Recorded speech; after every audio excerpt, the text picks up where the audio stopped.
নাস্তার পর এখানে দেখেন স্পেশাল একটা মিষ্টি পাওয়া যায়। মিষ্টিটা আমার কাছে মনে হচ্ছে স্পঞ্জের মতো, কিন্তু অ্যাকচুয়ালি সে বলতেছে এটা নাকি ছানার মিষ্টি।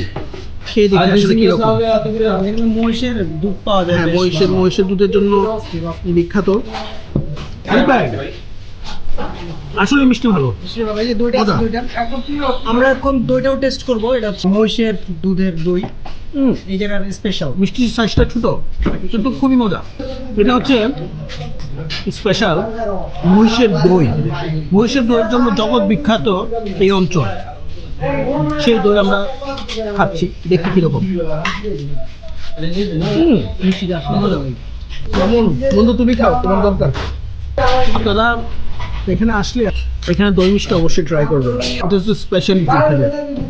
এবং যে কোনো জায়গায় গেলে আমাদের যেটা একটা ট্র্যাডিশন, আমি এটা সবসময় এটা ফলো করি। আমি ওখানে স্পেশাল কিছু জিনিস অবশ্যই ট্রাই করি, কেউ যে অবশ্যই নিয়েও যাই। আমার আম্মা খুব পছন্দ করে দিই, আমি দেখে একটা নিয়ে যাওয়ার চেষ্টা করি। ভালো লাগছে, আসলেই খুব দারুণ।